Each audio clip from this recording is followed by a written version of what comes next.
Yeah, okay, if you want to accomplish something, I'm not just going to sit here and say, yes, you can do whatever you want. Yes, you can, but you have to also put in the work to get there, right? So they taught me that at a really early age, man. And when you grow up as a kid thinking that the world is your oyster, and all things are possible if you put in the work to do it, you grow up having that fundamental belief. Yeah.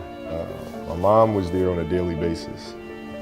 My father was really influential at a really critical time where I had a summer where I played basketball when I was like 10 or 11 years old in a very prominent summer league in Philadelphia called the Sunny Hill League. And my father played, my uncle played, and they were like all-time greats and stuff. And Wilt Chamberlain played in the league, Earl of Monroe played in the league. And here I come playing, and I don't score 1 point the entire summer. Really? Not one. How old were you? 11, 10, 11. And you're playing against other 10, 11-year-olds? Or you didn't score once? Not one. Were you in the game? I was in the game. How did you not score? Because I was terrible. Really? Yeah. At 10, 11 years old, you were that terrible. Awful. I mean, and I had these big knee pads on because I was growing really fast, and I had socks all the way up here, and I had like the high top skinny, like skinny as hell.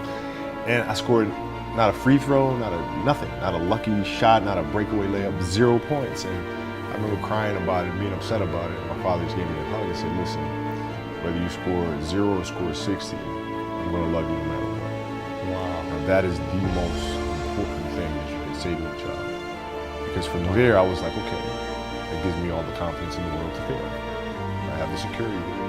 But to hell with that, I'm scoring 60. Let's go. Right. And from there, I just went to work. And I stayed with it. I kept practicing. I think that's when the idea of understanding a long-term view became important.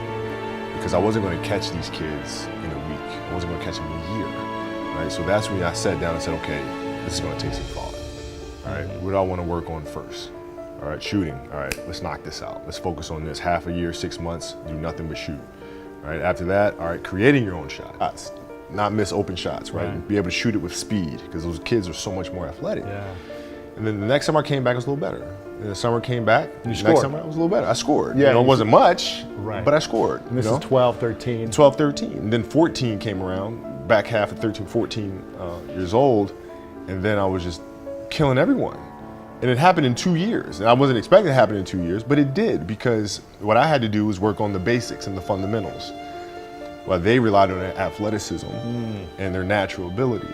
And because I stick to the fundamentals, it just caught up to them. And then my body, my knees stopped hurting. I grew into my frame.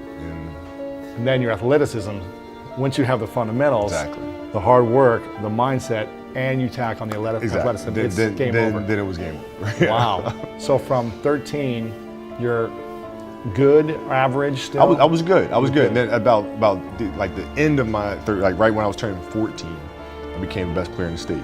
At 14? At 14. So from 12 to 14, you went from scoring 0 to being the best in the state of all ages. Yeah. But it's simple. Like if you do the math on this, right? Like if you're thinking about how often kids are playing. All right. I tell this to my daughter and my daughter's team as well that I coach. It's a simple thing of math. If you want to be a great player, if you play every single day, 2-3 hours, every single day, over the course of a year, how much better are you getting? Most kids will play maybe an hour and a half, 2 days a week. Right. Do the math on that. It's not going to get it done.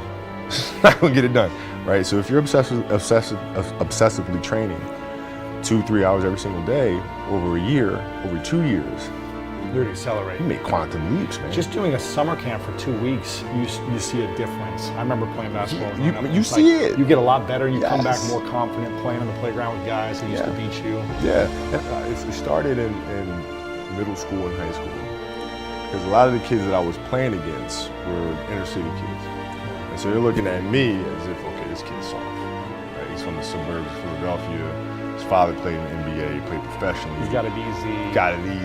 Born on second, all this other stuff, right? And so it felt like they could try to be physical or try to intimidate me and do all this other stuff, which they couldn't, right? But now I'm saying, okay, well, you're trying to attack me. How am I going to attack you? How can I mentally figure out ways to break you down? How can I show you that, no, I have the edge, right? And so that's when it first started for me, is figuring out how to get the upper hand on an opponent that way. When I first showed I was a sophomore, and One of the things I would do is while everybody would be at the cafeteria work, eating and doing all sort of stuff, I'd just go back to the gym. I'd just go back to the gym. And it's just, They'd be resting, they'd eating. and they'd see me leave, right? But now you're in a tough position because you're like, okay, I want to be like, I'm following the kid to go work out, but I know he's working, he's up early, and he's doing all this other stuff. And so that was my way of showing them, yeah, I may be from the suburbs, but you're not going to outwork me. Wow. And I'm mentally going to. Did someone teach you that? Was that just a thing that you decided, like, I'm going to get in people's minds? I think it's just figuring out ways to be better and to win the game. And it started as a defense mechanism because they were the ones talking trash to me, and kid from Italy, blah blah blah, and all sorts of stuff. And it was like, okay, I can't let them.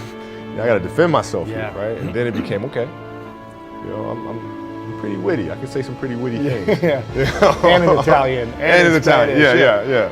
It's interesting, I never was physically gifted to an extreme level. I was always really good, but I was never like the fastest or biggest or strongest. But I remember my edge was, I'm not going to go party and I'm not going to drink alcohol. Right.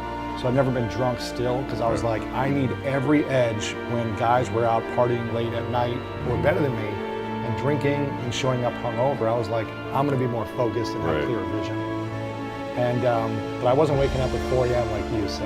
Well, that's interesting because like when I played, one of the things that I had to learn is how to get the best out of my teammates. Yeah. And most people think it's a simple thing, passing the ball. But that's not how you make guys better. You have to really affect their behavior. How do you do that? So I would tell guys, we got back-to-backs. I don't care if we're in Miami, I don't care if we're in the great city of Chicago. You can't go out, we got to get rest. Right? Back-to-back games. Back-to-back games, right? Monday, Tuesday. You play Monday and you play again Tuesday. Guys aren't going to listen, right? You're right. So a few times I say, all right, we'll all go out. We'll go out together. Really? I'll drink with you, right? But the next morning, I'm banging on your door at 5 a.m. Let's go. They're not getting Where are we going? I hung out with you. Now you come hang out with me. Wow. This is what we do. All right, let's go. And we're at the gym. We're working out. Right. We hit the bus. We go to practice. We play that night. And they're dead. And they're dead. And they're like, lesson learned. Really? Lesson So learned. take them out once. Listen, if you're gonna do that, but don't let that compromise what we're here to do. Right. This is why we're here. This is why you're here in the first place. Yeah. Right. And if we're gonna win a championship, we have to have that championship mentality and work ethic. That's it. So you got to show them, no, Cole can do that and still has the energy to get up and do this. So either I got to meet that same energy or I got to keep my butt in my Go to room. bed early, yeah. Wow. When you're in this culture in our society, you can do some phenomenal things individually, but they'll never reach their full potential unless you do them collectively. You have to figure out how to do that. You had a great quote that said, rest at the end, not in the middle. And that's something I always live by. I'm not going to rest. I'm going to keep on pushing now. There are a lot of answers that I don't have, even questions that I don't have. But I'm just going to keep going. I'm just going to keep going, and I'll figure these things out as you go, right? And you just continue to build that way. So I try to live by that all the time. Rest at the end. Rest at the end.